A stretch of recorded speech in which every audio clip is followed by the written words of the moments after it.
Halo teman-teman, di video kali ini kita bakal bahas salah satu topik penting di dunia teknologi, yaitu cloud computing. Pernah kepikiran gak sih gimana caranya kita bisa simpan file pakai aplikasi, bahkan kerja bareng orang lain hanya lewat internet?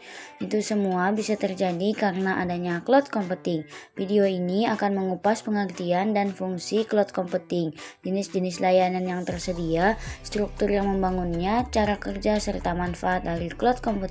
Semoga materi ini dapat membantu kalian memahami konsep dasar cloud computing dengan jelas dan mudah, sehingga bisa menjadi tambahan pengetahuan yang bermanfaat di era digital.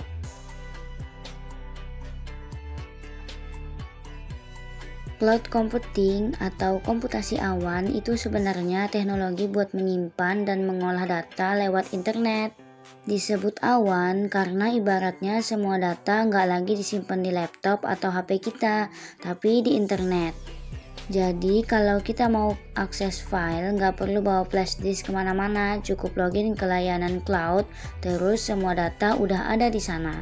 Contoh gampangnya pas kita nyimpen foto di Google Foto atau iCloud itu udah pakai cloud computing. Kemudian, fungsi dari cloud computing. Pertama, menambah kapasitas penyimpanan. Coba bayangin deh kalau kita cuma ngandelin memori dari HP. Pasti cepet penuh kan?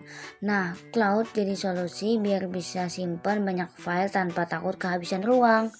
Terus fungsi kedua, bikin kerja lebih produktif. Misal dalam tim sekolah atau kantor, kita bisa edit file bareng-bareng di Google Docs. Semua orang bisa lihat perubahan secara real time. Jadi nggak perlu kirim file berulang-ulang lewat email. Fungsi yang ketiga, sistemnya otomatis update. Kalau biasanya kita harus install ulang aplikasi biar dapat versi terbaru, di cloud semua pembaruan udah dilakukan otomatis oleh penyedia layanan. Jadi kita tinggal pakai aja, simple banget.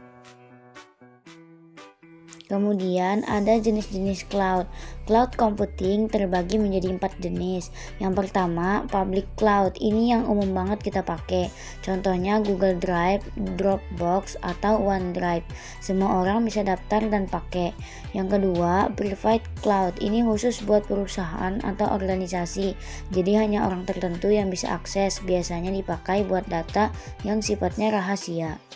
Terus yang ketiga ada community cloud, biasanya dipakai oleh sekelompok organisasi atau institusi yang punya kebutuhan sama. Misalnya beberapa universitas bikin cloud bersama untuk riset.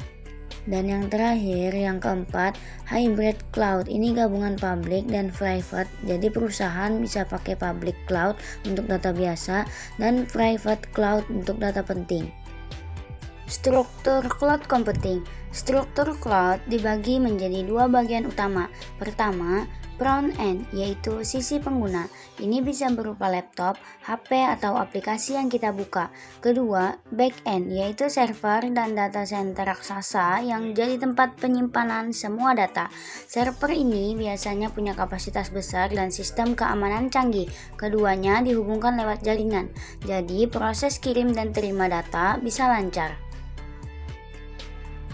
Kira-kira bagaimana sih cara cloud computing bekerja?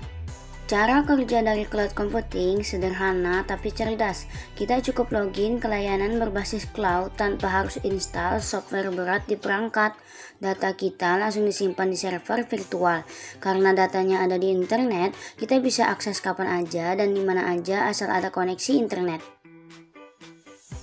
Cloud computing memiliki banyak manfaat penting. Pertama, bisa menjadi penyimpanan terpusat sehingga data lebih rapi. Kedua, lebih aman karena dilindungi sistem keamanan dari penyedia cloud. Ketiga, lebih hemat biaya dibanding harus beli server sendiri. Selain itu, cloud fleksibel karena bisa diakses lewat laptop, HP, atau tablet. Itulah beberapa materi terkait tentang perkembangan teknologi pada teknik jaringan komputer dan telekomunikasi cloud computing. Semoga ilmunya dapat bermanfaat bagi kita semua baik di masa sekarang maupun di masa mendatang.